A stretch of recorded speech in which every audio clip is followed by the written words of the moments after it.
let's look at the periodicity of discrete time sinusoids. And here I want to talk about periodicity and frequency.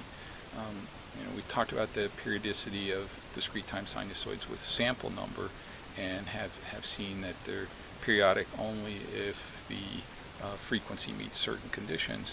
But now I want to actually talk about the periodicity of these discrete time sinusoids in frequency.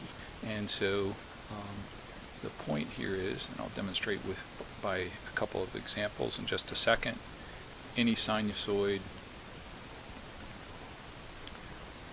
with frequency outside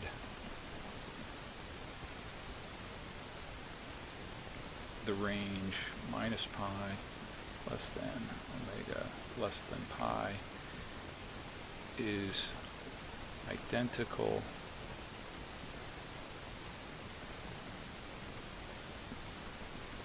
to a discrete time sinusoid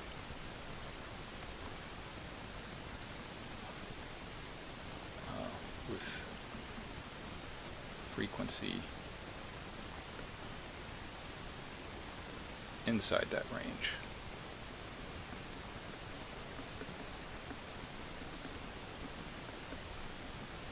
Now, this is a concept for which there's no equivalent for continuous time sinusoids. So let's look at just a couple of examples.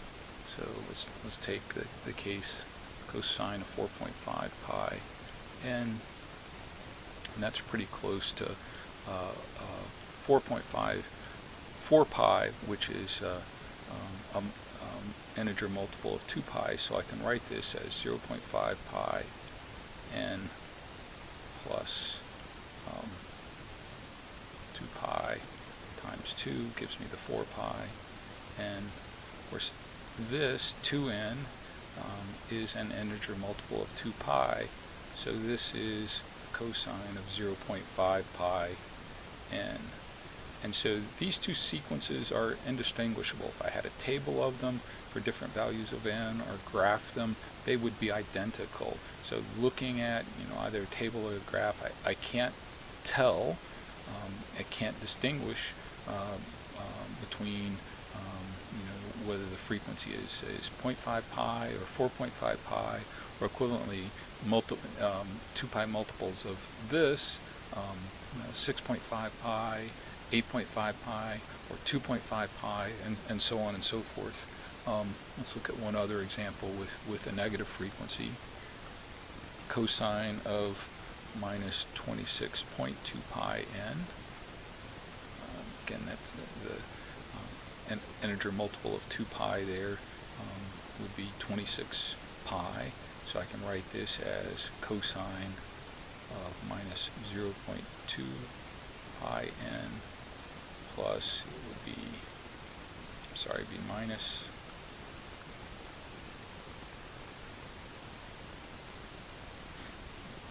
minus 2 pi, and then 13 would give me the 26 pi, and this is equivalent to cosine of minus 2 pi n.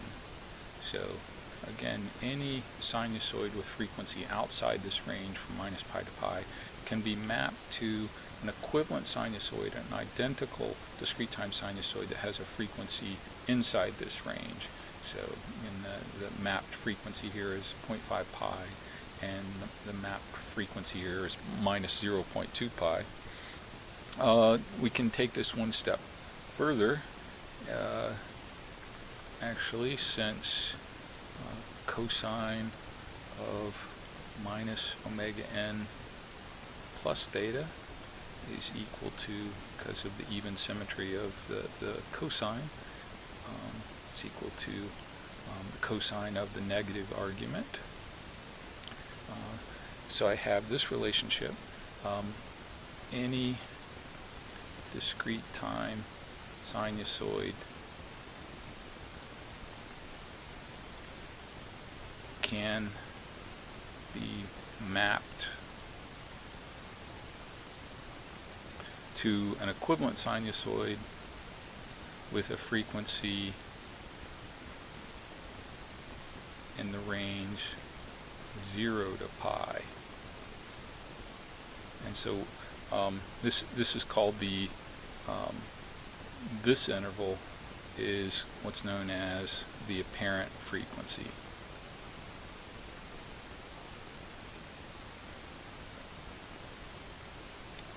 Apparent frequency.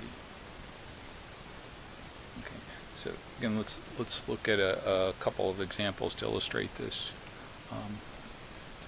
One is just continuing that previous example where we had a cosine of minus 26.2 pi n, and we've already shown that this is cosine of minus 0.2 pi n, but that's identical to cosine of 0.2 pi n.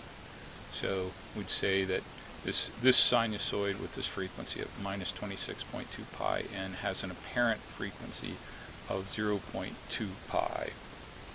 And let's take a look at another example. Cosine of minus 5.5 pi n plus pi over 2. This frequency is actually the closest multiple of 2 pi. It's equal to is actually minus 6 pi, and so I can write the minus 5.5 as 0.5 pi n plus 0.5 pi n minus 6 pi n plus pi over 2. Of course, this is cosine of 0.5 pi n plus pi over 2. So the apparent frequency of a sinusoid with a frequency of minus 5.5 pi is 0.5 pi. And one final example, cosine of minus 6.5 pi n plus pi over 2. Again, this frequency is closest to minus 6 pi. I can write it as minus 0.5 pi n minus 6 pi n, which is an integer multiple of 2 pi, plus pi over 2. This is cosine minus 0.5 pi n plus pi over 2. And then I can map this to a frequency within the range from 0 to pi by just taking the negative of the argument. I get 0.5 pi n minus pi over 2. So again, these sequences are indistinguishable. They do have different phase angles, but again, from the graphs of them, I can't tell, whether I have this sequence or this one. They're identical in every sense. And the apparent frequency of this sinusoid, a minus 6.5 pi, the apparent corresponding apparent frequency is 0.5 pi.